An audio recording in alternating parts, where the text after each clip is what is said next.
அன்பான குடும்பம். நான் மார்சிலினா ஹோரோ. இன்று மார்ச் முதல் நாள். 2025 மார்ச் மாதம். இன்று ஃபால்குனா பண்டிகை. நாம் ஏன் உருவாக்கப்பட்டோம்? ஆண்டு முதல் கோரிக்கையை நாங்கள் ஏற்கவே இல்லை. இந்த சாம்பல் புதன் அனைத்திற்கும் இறைவனின். பால்குண மாதத்தின் வசந்த நாளில் என்ன செய்தாலும் ஒவ்வொரு வருடமும் அன்று சிலுவையால் நசுக்கப்பட்ட இயேசு பின்னர் 40 நாட்கள் இரவும் பகலும் உண்ணாவிரதம் இருந்து நடக்கிறார். இயேசு ஒரு புனித கடிதத்தில் பேசுகிறார், தெய்வபக்தியற்ற தேசங்கள் ஏன் அதை அறியாமல் பாறையில் இருந்து தூக்கி எறியப்படுகின்றன. இந்து, முஸ்லிம் அல்லது வேறு எந்த மதத்திலும் நம்பிக்கை இல்லை. முதல் பைபிள் வசனம். முதலாவது அரசர்கள் அத்தியாயம் 10 வசனம் 17.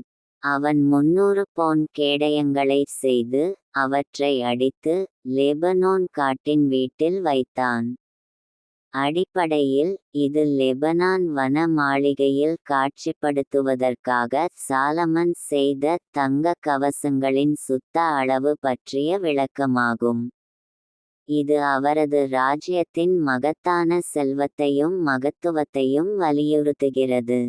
இரண்டாவது பைபிள் வசனம். இரண்டாவது சாமுவல் அத்தியாயம் 13 வசனம் 5. தாவீதின் சகோதரனாகிய சிமியாவின் குமாரனாகிய யோனதா பிரதியுத்தரமாக, அவன் வியாதிப்பட்டிருப்பதாகக் காட்டி, உன் தகப்பன் உன்னை சந்திக்க வரும்போது என் சகோதரி தாமார் வந்து, நான் அவள் கையால் சாப்பிடும்படிக்கு என் கண்களுக்கு முன்பாக எனக்கு இறைச்சி உடுத்தட்டும் என்று அவனிடம் சொல்லு என்றான். மூன்றாவது பைபிள் வசனம். சங்கீதம் அத்தியாயம் 20 வசனம் 7. சிலர் இரதங்களிலும் சிலர் குதிரைகளிலும் நம்பிக்கை வைத்திருக்கிறார்கள், ஆனாலும் நம்முடைய தேவனாகிய கர்த்தருடைய நாமத்தை நினைப்போம். பைபிள் கடைசி வசனம். நீதிமொழிகள் அத்தியாயம் 3 வசனம் 5 முதல் 6 வரை. உன் முழு இருதயத்தோடும் கர்த்தரில் நம்பிக்கையாயிரு, உன் சுயபுத்தியின் மேல் சாயாதே.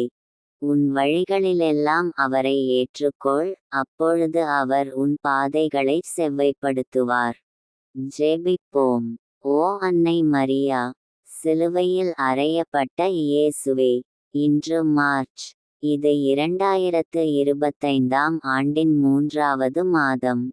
இந்த வசனம் கடவுள் மீதான அன்பை மட்டும் அல்ல, அந்த அன்பை நமது செயல்கள், எண்ணங்கள் மற்றும் நமது முழு வாழ்க்கை முறை மூலம் வெளிப்படுத்துவதாகும். இது முழு மனதுடன் கடவுள் பக்தி மற்றும் அர்ப்பணிப்புக்கான அழைப்பு. ஆமென்.